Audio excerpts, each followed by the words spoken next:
One of the things that's happening is a lot of people are retiring or coming up on retiring, or they've been retired like maybe their first year or second year.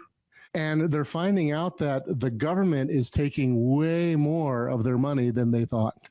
This really happens a lot. It almost sideblinds a lot of people because all your life you've been told that you're going to pay less taxes when you retire and your tax rate will go down because your income will go down, blah, blah, blah.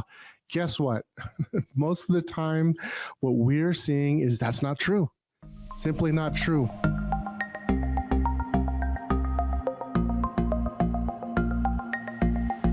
Welcome to the Market Call Show, where we discuss what's happening in the markets and the impact on your investments. Tune in every Thursday on Apple Podcast, Google Play, Spotify, or wherever you listen to podcasts.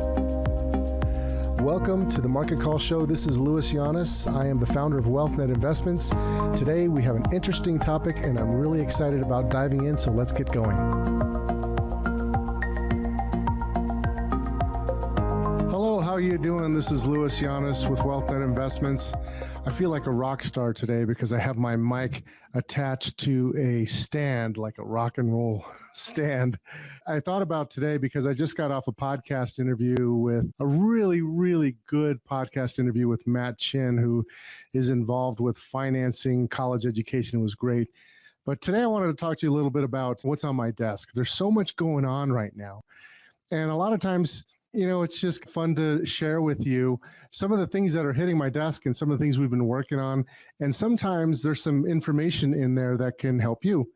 And that's my hope today. I'm sitting in the office today. It's a nice sunny day. I'm actually staring out my window on the other side of my camera here. And that's why my glasses are shading in a little bit.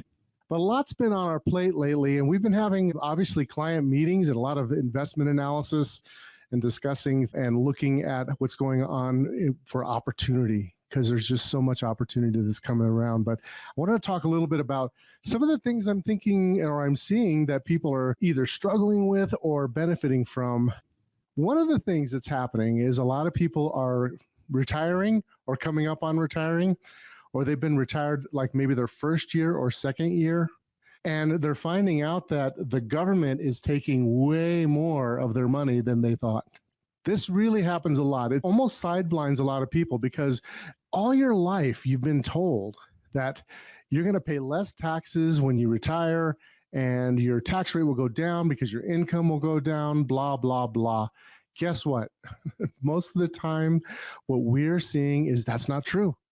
Simply not true. And there's a myriad of reasons why that happens. One of the reasons is because a lot more of your income is just simply taxed. So a lot of times Social Security will become taxed. And a lot of times what will happen is your investment accounts, when you're looking at your planning, you'll have some more taxable gains in actually getting to that retirement number. The other thing that happens that throws people off is that a lot of times you're automatically withholding from your paycheck when you get a paycheck when you're working as an executive or whatever for a company. And then all of a sudden that stops, but all of your income is coming from your portfolio and you're not withholding. And then bam, you get smacked. You go, whoa, I got to make these big quarterly estimated taxes. The other thing that happens is people are having to sell. You're kind of forced to sell certain investments, especially if you're working for a tech executive, working for a tech company or a healthcare company.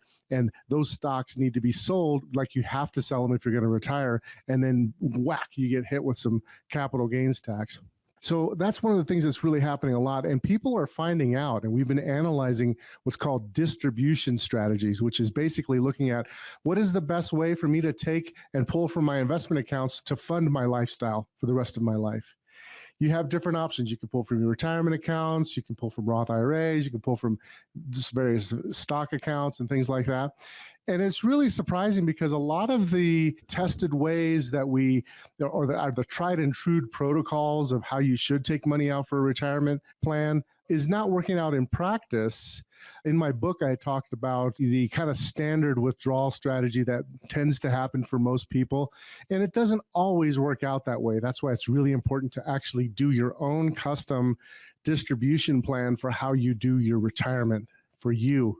A lot of times people want to use rules of thumb and they want to just focus in on rules of thumb and armchair or closet financial planning advice that they hear on the radio or whatever on television, or they read some author says. You really have to break it down to what's right for you. And distribution strategy sometimes may be different than what that financial planning book that you read says. You have to kind of run the numbers for you. So that's a big thing on my desk. Another thing that's on my desk is people who are this exciting, young people who've got great careers, starting to earn a lot of high income, but they're not rich yet. And there's a lot of our clients are starting to fit in that category. They're building that wealth and they're excited about building the wealth, and they're maybe starting families or have a family. And they're really just trying to get that plan and that financial security formula for them in place. And what I'm seeing happening there is sometimes a lot of people, in particular in certain age groups, I would say 30 to 45, they're too conservative. Because maybe during their life, there's been some bad experiences or something like that. And sometimes people are being too conservative, and it makes zero sense to do that. A lot of times I'm actually finding people are underinsured. Now, we don't sell insurance or anything like that, but it's so important to follow the 4 cornerstones of financial planning. The 4 cornerstones of financial planning are: first, deal with your adequate protection, which is your cash reserve and your insurance. Make sure you have a solid foundation. Then you move on to growth. Then you work onto your distribution, retirement income, and then your estate planning. Okay. So it's just interesting to see young people who are doing very well being too conservative, or they're in a position where they just haven't put it all together. Like maybe they've worked several jobs and they've got these 401ks all over the place, and it's just not a cohesive plan. So if you're in that position, put it all together and start getting a cohesive plan. That's so important. Another thing that's come on my desk is there are people out there who have started companies, entrepreneurs, who basically are in a position where they're starting to accumulate. Their business is doing well, but they got to figure out, like, how am I going to make this business be a financial security formula for me? It's a different formula than the executive. And so that's a big challenge. I think one of the things that's tough is, like, how do I get my money out of it? How do I get my money out of the company? There's different ways you can pull the money out, whether it be a dividend or whether it be from W-2 income or whether it be from other forms of retirement plans that you can set up. So that's another thing that I think a lot of people are struggling with who are in the entrepreneurial world. So finding that formula. So that's been on my mind a lot. And then a lot of ups and downs that people are having. Some people are getting hit by inflation. Inflation is starting to affect their income level, or they're not able to save as much because all their costs are going up. In particular, for people who have kids and are in certain areas of the country, inflation is really hitting them hard. And people are having a hard time saving now. So this is something where I think if you're a younger person, getting that skill set up where you are finding your unique ability that the marketplace will reward and increasing your income. So we're finding having those discussions and ideas, having creative ideas on how to actually get that done. How can I best improve my situation? So that's something that's happening out there in the world. I'm not sure what's going on in your world, but I'll tell you, there's a lot going on in that area. But I want to switch gears to the markets now, because in the marketplace, so one of the things, if you know me, you know that I'm jazzed about 2 things in life. Actually, I'm jazzed about 3 things in life. First is music. I love to play the guitar. Last night I was jamming out. I was actually playing with my son, who's now playing drums as well, and one of his friends was over, but I love to play the guitar. That spurs the creativity. A friend of mine who is also, I would consider him a mentor, he told me, listen, you need to pull your guitar out because that's what generates creativity. So anyhow, if you know me, I love music and I love economics, investment analysis. I'm a numbers freak and I love to analyze the economy. I like to dig into the human behavior, what's happening with the markets, where the investment opportunities are. I'm a strategy guy. Absolutely love that. And the last thing that I absolutely love is my family, like most people. And I like that time with my kids and my wife. So I was thinking about that, like, how can we maximize that? So in your life, you think about your life, what are those top things that really bring you joy in your life? And how can you live that full life doing those things that bring you joy, but also improve your financial situation at the same time? And one of the things I did over the weekend was I cracked open a spreadsheet again, and I was looking, I get these creative ideas. And I don't know if you're this way, but if you get a creative idea, and you just got to go for it. And I spent I want to say at least 12 hours just cranking on analysis of the markets, because you know what? We're in a situation where we could go back and look at times that are similar to today and see what the probabilities are. It's all about probabilities when you're dealing with investments. Everybody wants to tell you something with certainty. They want to tell you, oh, I know for sure this is a sure thing. There is no sure thing in investing. I wish I could tell you there was. If you worry about your investments, need to make complex financial decisions, or pay unnecessary taxes, the lack of proper financial planning and investing may already be costing you a great deal. When you are ready to turn your peace of wealth into peace of mind, go to wealthnetinvest.com and click on the Schedule a Call button to talk to us and get a free consultation today. I went through and I looked at the data, looking at the Standard & Poor's 500, which is the index people think about with stocks. It's like roughly the largest 500 stocks in the United States. And I went and I looked at the daily analysis of returns and different indicators that I developed, proprietary indicators.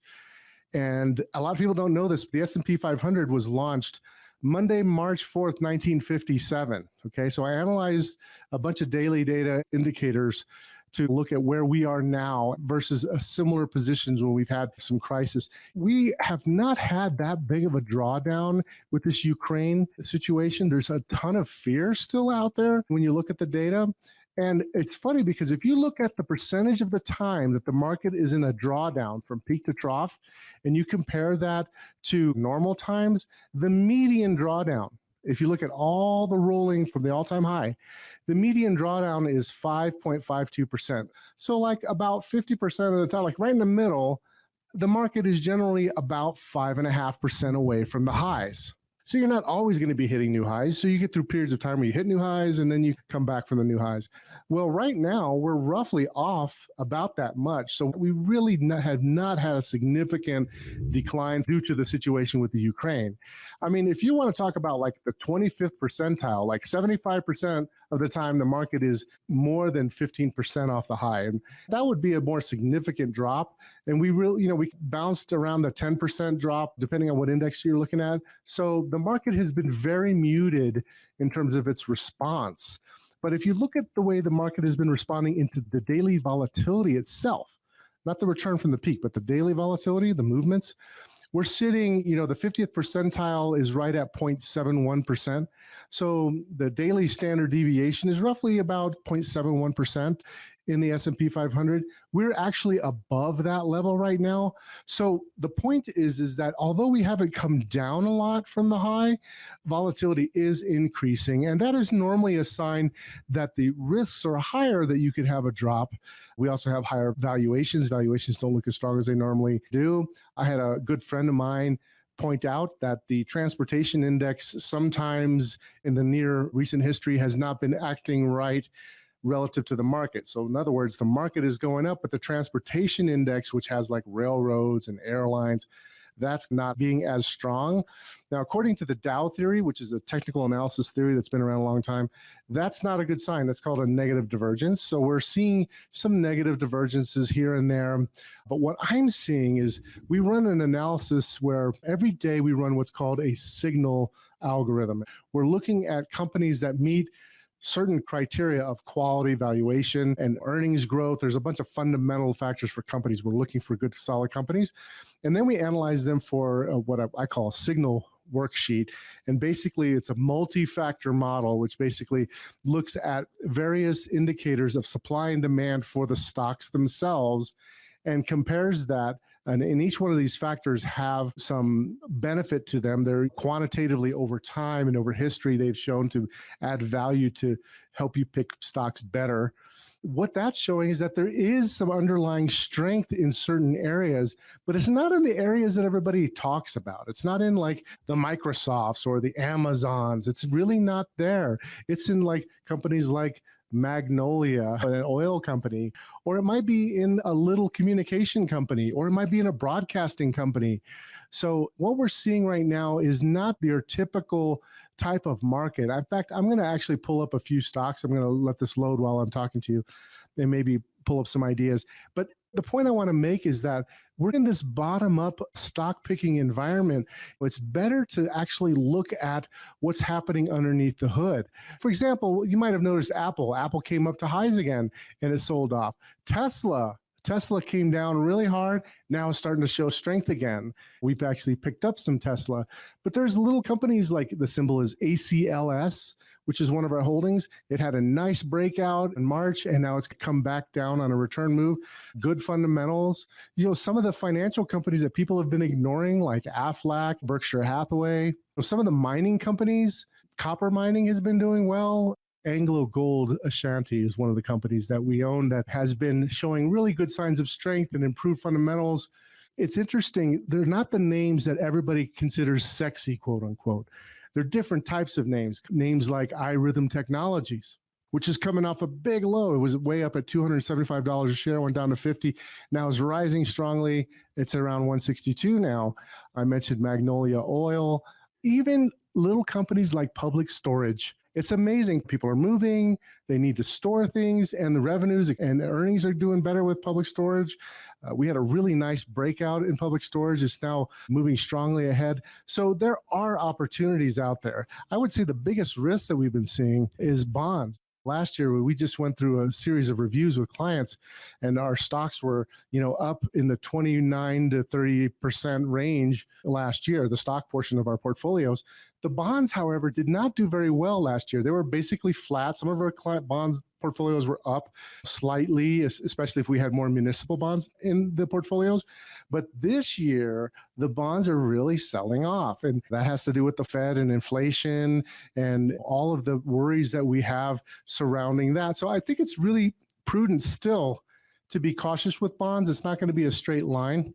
But the traditional 60-40 portfolio is under pressure. When I say 60-40 portfolio, I'm talking about 60% stock, 40% bond. That's kind of your traditional portfolio that so many people are invested in. And normally, you have this relationship where the correlations between bonds and stocks are relatively low or even maybe negative, which means that you get a good return blending stocks and bonds, and they lower the risk because they move at different times. But we're shifting into a different regime. And this happens many times when you have real inflation rates start moving higher, real interest rates coming under pressure, you start seeing that correlation go back to positive. So many people who have been investing, who are younger in particular, they've never seen this kind of a situation. So the 60-40 portfolio is not maybe, based on the data I'm looking at, maybe not as strong as you would normally think. So you have to do things that are outside of the box. You might have to own some commodities. We've had big runs in our agricultural commodity positions, and we had some nice runs in Bitcoin. Bitcoin's going sideways now at this point. But it's just, my point is that your strategy is not always going to be the same in order to make good, reasonable rates of return on a risk-adjusted basis. Plug and play investment strategies, I've just never been a big fan of them. And there are times when it's hard to beat the plug and play 60-40. Let's be honest. Sometimes it's tough, especially when you have a rip-roaring bull market. But when you get in positions like this is where my style of managing investments, I believe, really adds more value. And we can look at that verifiably. It's one of those things where when you're looking at your financial plan, you've got to have a good financial plan. And I talk about financial planning a lot, but without good investment management strategies, you're hosed. So you got to put the effort in, you work with people that have good, solid strategies. But indexing on its own, I don't know. There's times when I really love it, and there's times when I go, geez, why would you index? And I think we're in that period of time right now where I'm saying, I don't know about this whole indexing thing. I'm not so sure that I want to be doing that right now. So that's stuff that's been on my plate lately. There's a lot of business stuff going on. We're in the middle of documenting our unique processes because we have a lot of unique processes in how we do business, how we do business. And that is so exciting for us because our team is looking at each area, how we're managing money, how we're delivering advice, how we're setting up financial plans, how we're communicating, and really looking at how we can make that better and better. So these are really, really good times. There's times when it's tiring. There's times when we go, oh my gosh, this just seems daunting. But I'll tell you, overall, it's great to be a WealthNet owner and investor and client. So anyhow, I hope you're doing well. Just wanted to give you a little insight as to what's happening behind the scenes over here at WealthNet Investments. I hope you're having a great day. We'll talk to you later. For the latest episode of the Market Call Show, make sure to like, subscribe, and follow us on Facebook, Twitter, and YouTube. Go to marketcallshow.com for all our past episodes and sign up to get alerts for new episodes. If you enjoyed the content of this episode, please leave us a 5-star review and comments. The information in this podcast is informational and general in nature and does not take into consideration the listener's personal circumstances. Therefore, it is not intended to be a substitute for specific, individualized financial, legal, or tax advice. To determine which strategies or investments may be suitable for you, consult the appropriate qualified professional prior to making a final decision. WealthNet Investments is a registered investment advisor. Advisory services are only offered to clients or prospective clients where WealthNet Investments and its representatives are properly licensed or exempt from licensure.